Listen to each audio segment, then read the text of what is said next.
네, 올해는 각종 경제 범죄로 수사나 재판을 받은 재벌 총수들이 유난히 많았는데요. 어제는 하나그룹 김승현 회장과 효성그룹 조성래 회장이 각각 법원과 검찰의 모습을 드러냈습니다. 김승현 회장은 침대에 누운 채로, 또 조성래 회장은 수행원들 부축을 받으면서 힘겨워하는 모습을 보였는데요. 그럼에도 불구하고 바라보는 시선은 곱지가 않았습니다. 김기은 기자입니다. 네. 평소에는 아주 당당한 모습인데 수사나 재판에 들어가면 상반된 모습을 보여주네요. 네, 그렇습니다. 정말 아픈 사람에게 꾀병을 부리고 있다고 말하면 얼마나 속상하고 억울하겠습니까?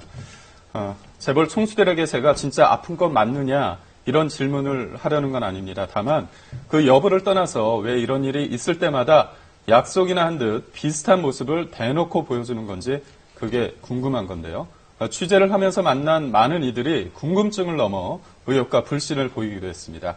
그럼 자세한 내용을 함께 보시죠. 어제 오후 서울고등법원 파기환송심 재판을 받고 있는 61살 김승현 하나그룹 회장을 태운 구급차가 법원으로 들어옵니다. 침대에 누운 채 법정에 출석한 김 회장은 몸 상태가 안 좋다며 30분도 안 돼 법정을 나온 것으로 알려졌는데요. 지난 4월 항소심 재판에 참석할 때도 같은 모습이었습니다. 당시 김 회장은 산소호흡기를 꽂고 병상에 누워 재판을 받았습니다. 일단 폐도 되게 안 좋고요. 호흡도 굉장히 안 좋고요. 그런 이유 때문에 지금 계속 병원에 계신 거니까요. 지난해 횡령과 배임 혐의로 1심 선고를 받을 당시 김 회장은 건강한 선고 끝나는 거죠. 그러나 구속될 때와는 달리 올해 들어 조울증과 호흡곤란 등을 이유로 4차례나 구속 집행정지 기한을 연장했습니다. 건강이 되게 안 좋아서 재판부에서 연장을 한 거죠. 주치의나 의사들이 다 이제 경찰이랑 다 판단하신 거예요. 어제 새벽 영장실질 심사를 마치고 서울중앙지검을 나서는 78살의 조성래 효성그룹 회장. 지친 표정으로 수행원들의 부축을 받으며 힘겹게 발걸음을 옮기는 모습. 여러분 고생시켜서 죄송합니다. 검찰은 조 회장에 대해 횡령과 배임 혐의로 구속영장을 청구했지만 법원은 이를 기각했습니다. 기각의 사유로는 이례적으로 조 회장의 나이와 경력이 포함됐습니다. 건강이라든가 이런 것들을 고려해서 구속 사유가 없다 이렇게 판결도 하셨더라고요. 사법부에서 여러 가지 상황들을 좀 잘 판단해 주셔서. 조 회장은 검찰의 효성그룹 본사와 사택을 압수수색한 뒤 지난 10월 말부터 서울대병원 특실에 입원과 퇴원을 반복해온 것으로 알려졌습니다.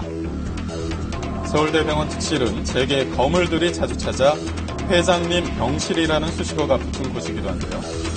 구속 집행정지 중인 김승현 하나그룹 회장이 이미 10달째 입원 중이고 역시 구속 집행정지 중인 53살 이재현 CJ그룹 회장도 이곳에 입원했습니다.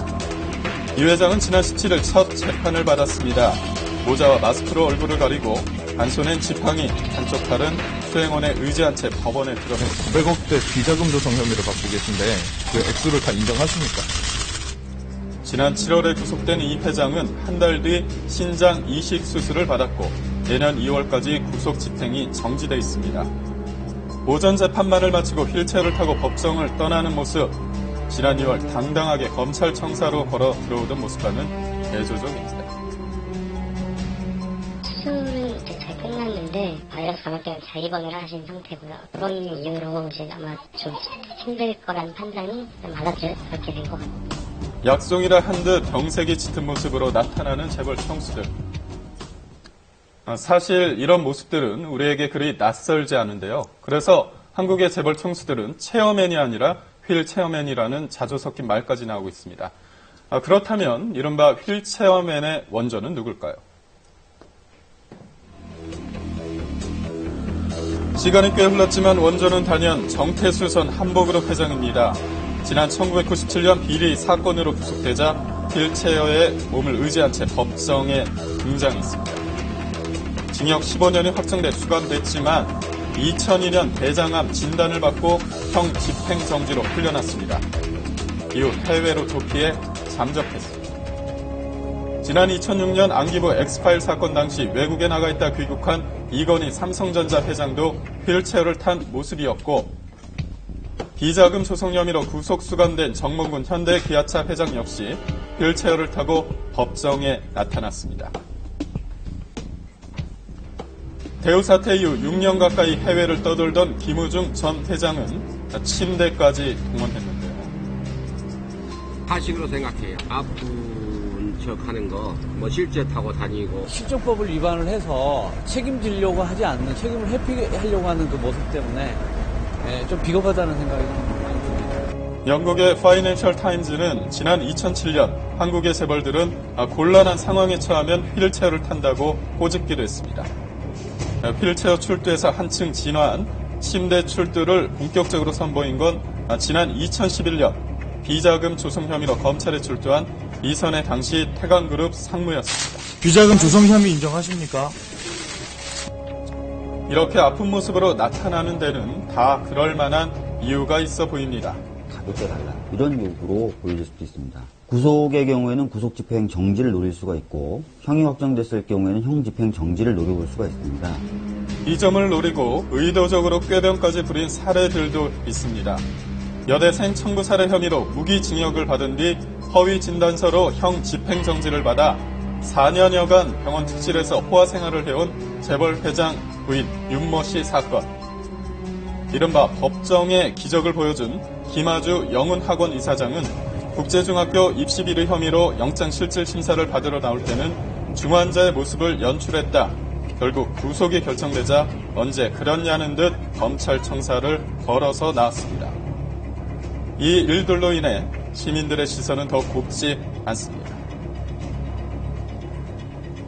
아프다는 핑계를 대고 병원에서 허위호식 생활을 하면서 그런 거 보면은 정말로 거의 어쩔 땐 분노도 느낄 때도 있고.